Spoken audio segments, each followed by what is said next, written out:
Welcome to Within Podcasts. We are your hosts, Philip. And Sarah. And over the last couple of years, we set ourselves a goal. We wanted to learn everything there is about personal development. And over the last couple of years, we've been through some rather huge transformations ourselves. And the things we learned on the way and the things we are still learning today is what we are going to share on this podcast. So, what are we going to talk about today? I'd actually like to talk about decision making. Every time we are in front of a decision, no matter big or small, we take our time to think about it. So let's talk about how to make the best decision out of every situation. For me, I actually figured out one concept that applied for every situation I ever faced. There is one approach for me that helped me through a lot of different situations and through a lot of different decisions. And this concept is so simple that it's actually kind of illegal, at least the structure of the concept, because it is to simplify why you want to choose a certain path and why not. And to realize why, there are only two reasons why you would choose a path or why not. And that is either out of fear or out of love. And that's it. There are only two main reasons why you would choose a path and why not. And it's either out of fear or out of love. And fear is always the one that leads you to a wrong path. That's always the one that leads you to kind of a downfall, or at least in the long run, it's always the one that makes you unhappy. Now, the first time I heard that, I was like, that's crazy. Like, that can't be it. Of course. I mean, I don't always have fear or I'm always in love or something, but I figured out that's actually not the case, at least for reasonings. Now, this sounds a bit weird at the beginning, but I think the simplest way to explain it is to just jump into an example and describe how we interact with this concept. So, Sarah, when was the last time you had a very difficult decision? I can share a recent situation, our podcast. True, there was one hard decision. Yes, public speaking has always been a struggle for me. The fear or anxiety of not being good enough or not speaking fluent enough in German or English or even Albanian sometimes. It's a lot of because languages. all the languages mix up. It produces some chaos, let's say.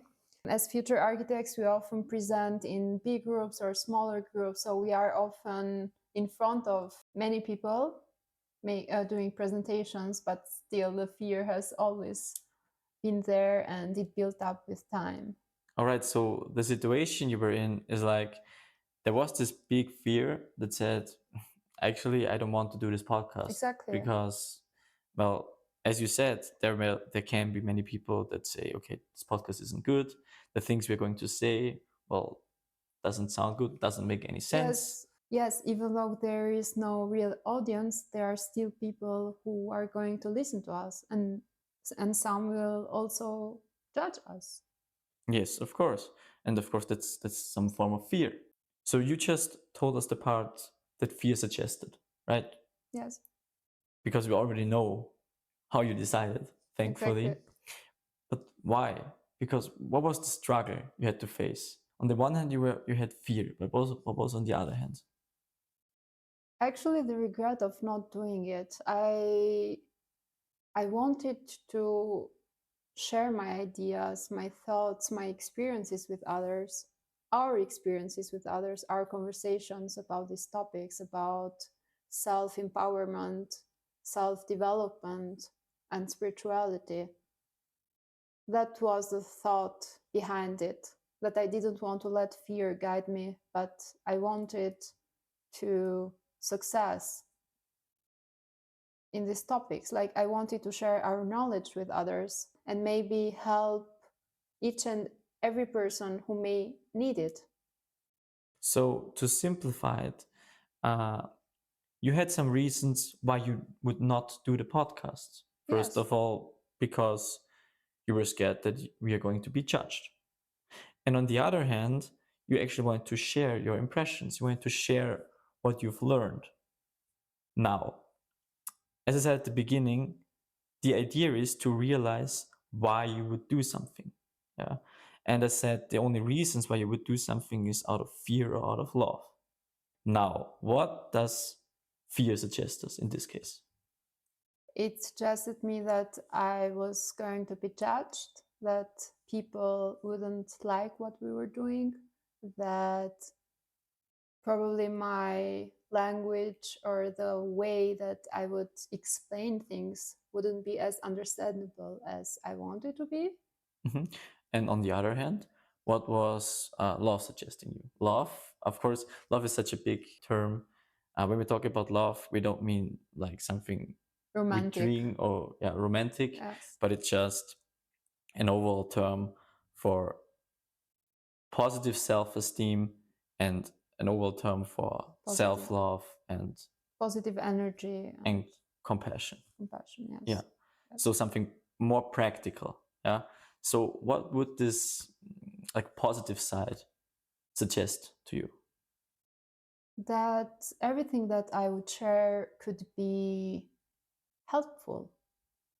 Every idea, every experience, every struggle that I would share, every personal situation or what I overcame through self development could help somebody else. And also the idea of regretting not doing it. So True. it was a mix of many things or many thoughts, let's say. And that's, I think, what makes decision hard, because it's a mix of many thoughts.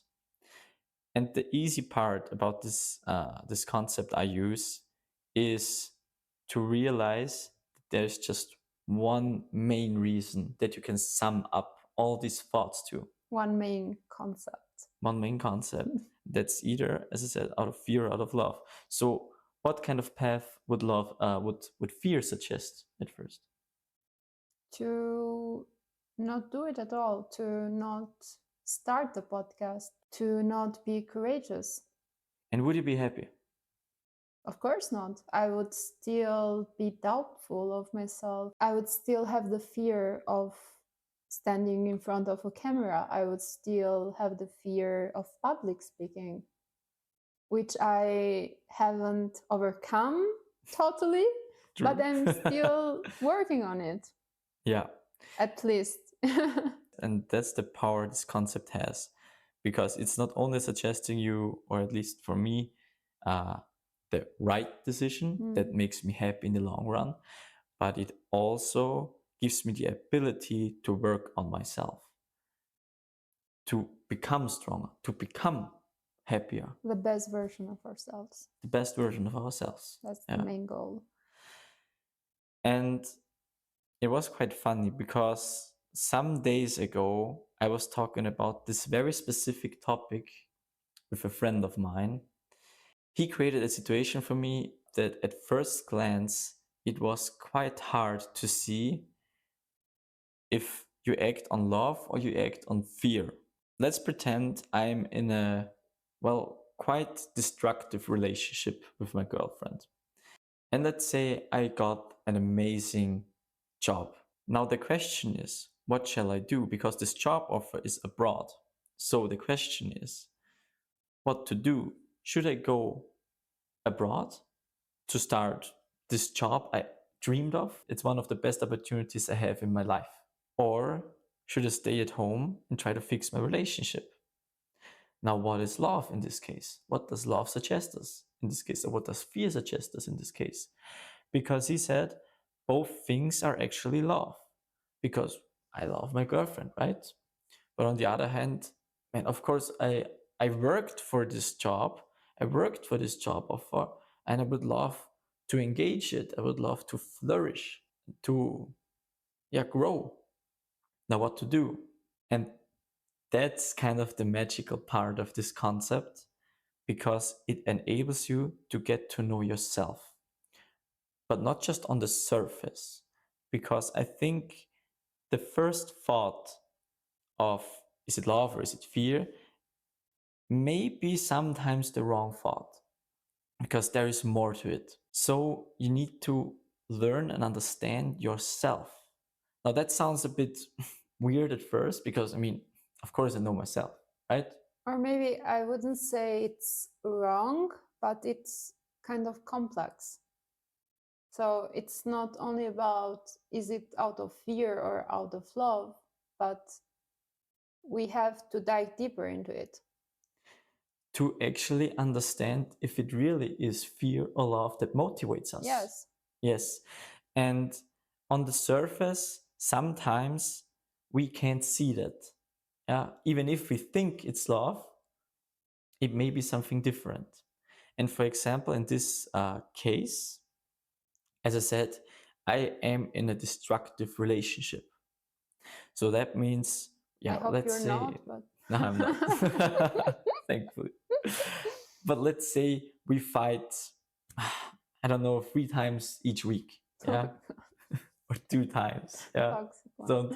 Don't have to be that dramatic, but the point is, we fight. It's a destructive relationship, so it's some things just don't go right. Mm-hmm. And I think everybody who is in some sort of destructive relationship to a friend or a girlfriend, I think they know, yeah, that something is just off. It's not okay to fight all day. Of course, no. That's not healthy, people. Now the question is simple. Why? Why would I continue this relationship? Yeah, because I mean, I love her, right? But why do you fight all the time? Well, I guess we have some differences. But why do you have to argue and fight? Well, I guess we are different persons and we don't understand each other. And so on and so on. The idea is that you get to know yourself by just asking this one question. Why? Why would you do it? Why? And why multiple times, not just once, but many times. And I think at the end, it's always one reason. It's either I am fearful or I embrace myself in some form of love. And in this case, I think it's fear, because the only reason why I stay in this relationship is because I fear that I don't get another girlfriend, that there is not another person that can love me like she does. Even though we fight, yeah, but I guess she loves me. Or probably also the thought of simply being alone, being single.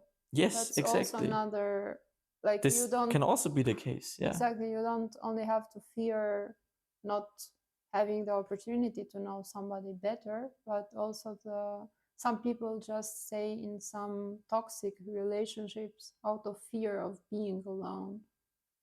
Exactly, yeah. There can be a lot of reasons, and it's of course just an example, but it means to realize why you do something on a deeper level. And by realizing that, you get to know yourself. You get to know yourself why you think a certain way. Because there are some mindsets in you that you created, well, unconsciously, but that trigger emotions, that trigger decisions that you're not aware of.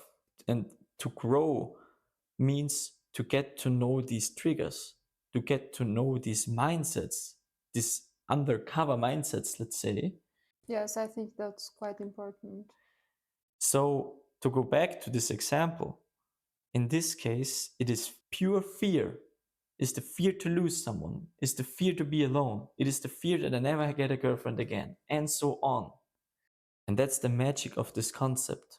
By starting to trust yourself, to trust your decisions. And now this sounds a bit romantic, but to start loving yourself. That also means to love yourself means to trust yourself, to trust your abilities, to get this job and really cut off this destructive relationship that wears you down. Yeah, it's the best decision you will face in your life. But you have to realize that you're choosing love in this case, love over fear. And I think that's the power of the concept, because it's actually simple. It is so simple. It's either you are acting out of fear or out of love. Fear, again, if you lose something, or love to embrace yourself, to say, okay, I can do it. I can learn it. I trust myself. No, that's empowering you. That's giving you power. But the thing that we have to realize is that this conclusion comes only when we dive deeper into the situation. Only then we can understand that this concept is so clear and so simple. Exactly. I think that's the magic behind it. Because, as I said before, it enables you to reflect on yourself. It enables you to understand yourself a little better, And to analyze every situation better. and to analyze your thoughts. Actually, why you feel that way, why you think that way. It's Yes. like it can be very simple. For example, if you are on the street and someone and you calls you an asshole, and you're Yes. getting angry. By getting angry, you lose energy. Maybe he ruins your whole day. Maybe he didn't even meant you, or maybe he didn't even attack you. Yeah, He meant the person that was in front of you or or behind you, or behind you. I something. don't Yeah. know. You know those situations when someone is waving and in on the street, and to me it happens often, I'd say, because I don't see really well without glasses in on distance. So And you someone, often wave to people. no, someone maybe is waving to someone else, and I'm kind of unsure if they're waving at me or someone else, and what should I do, because I'm not seeing anything, it's blurry. And anyways, I'm not That's a antisocial. problem. No, That's a I'm not problem. antisocial people, I just don't see that well in distance. I mean, that's a problem for itself. Yeah, let's talk about it another time. Sorry. It's an important problem. Maybe we make an episode about For me it's kind of important, I'd say. it. But yeah, maybe when he attacked you, maybe he Yeah. meant someone Yeah, else. Yeah. it's But probably a the harm misunderstanding. the harm is already done.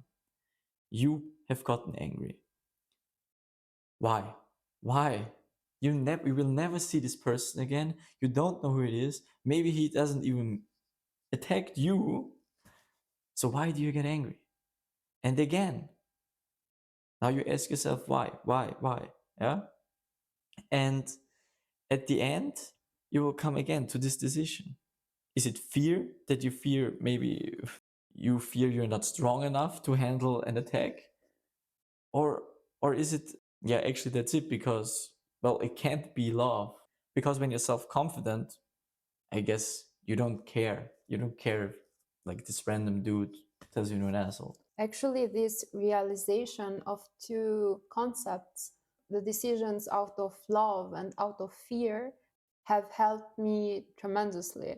Like, since I began to choose between situations, like not to choose between situations, but in front of a decision or in front of a struggle, I analyzed how should I respond, out of love or out of fear or out of anger. Then everything became so easy, because I don't let any situation simply take my energy away. I don't like it when people say, no, I don't have any power in it. Like, I can't control myself. Of course, you can control yourself. Of course, you can choose how to react in a certain situation. Even in the smallest ones, you choose how to react, where to give your energy, and in which form, in a positive way or a negative way. So that's why we come again to this concept: how you choose, how you decide, out of love or out of fear. That's a perfect example, because it is so practical. You can use it for also for all the little decisions in your life. Not just the big ones, but the little decisions. Are you scared or not? And I think if you're scared, you're probably on the wrong path. If you choose to go the path that fear shows you. So to sum it up, the concept is to simplify your decision by realizing why you would choose a certain path or why not. And there are two reasons. It's either out of fear or out of love.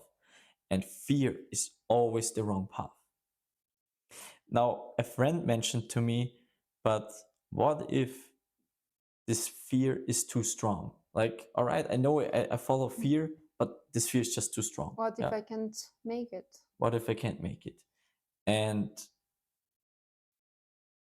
I've been through the same. I knew that the other path is probably better, but I just didn't have the strength to follow it. And that is fine. That is fine for the moment. Because I think of this concept as a skill. For example, if you learn a backflip, you don't expect yourself to be perfect at the first day, right? I don't expect it at all. You don't expect it at all. It's fear again. Not interested. Or not interested. Not interested in extreme sports. But extreme sports. Yes. It's a backflip. For you. Anyways. Yes. I think of it as a skill. That means it takes time to get it done. To develop it. Yes. And that means to try it again and again and again. Until you are there. And don't stress out, at least I don't stress out if I don't get it at the first time. Then I will try again and try again till I am there where I want to be, where I know I'm going to be happy in the long run. And that's hard. That's hard sometimes. And it's okay that it's hard, but it will be worth it at the end. You will get stronger, happier, and more self-reliant over time. That's a progress. That's not a sprint, but a marathon. Actually, it's the reality. Many times when I forced something or when I was too stressed to achieve a certain goal, I didn't do it. But over time, after trying it many times, of course, it came the moment that I achieved what I wanted. So just relax. It takes time, but you will reach it. But you will get there with At time. some point, yeah. At some point, yes. A lot of tries sometimes, but at the end, you'll be there. And be happy about it. Yeah. What if sometimes it's better to follow fear? What do you think about it? Like, for example, let's say some stupid test of courage. Yes. For example, in those scenarios, yes. Let's say, I don't know, your friends say you have to climb a tree, but you're afraid of heights. Yes. Now, in my culture, they normally say if someone jumps from a bridge or if a friend jumps from a bridge, will you follow him? For example, will you make the same mistake? Yeah, we say that too. Okay. Great. It was about the test of courage. And now, in this case, what does fear show us? Fear shows us, okay, probably you don't want to climb the tree, of course, because you have the fear of heights. But on the other hand, it's love, right, that says, but you have to prove yourself. Just in general, there are two types of fear. There is natural fear, for example, fear of heights, fear of drowning, fear of burning. And there are artificial fears, fears that you created yourself. For example, standing in front of an audience or... Exactly. These are things that you created for yourself. They are not born with you. They're born by your mindset, by your thoughts, and by your experiences, of course. So these natural fears, they protect us. They are there for a reason. They protect our lives. So that means if you have fear of heights, that means you kind of want to protect yourself. And that's love in the terms of self-love. So you don't want to danger yourself. You don't want to get yourself in a situation that's probably harmful for yourself. Yes. So I guess, again, that's also love. But you have to understand that there are different types of fear, at least two different types. There's natural fears and there's unnatural fears. And the unnatural fears are the ones that drag you down, that stop you from growing. So once again, we see that choosing love is the only path that leads to happiness.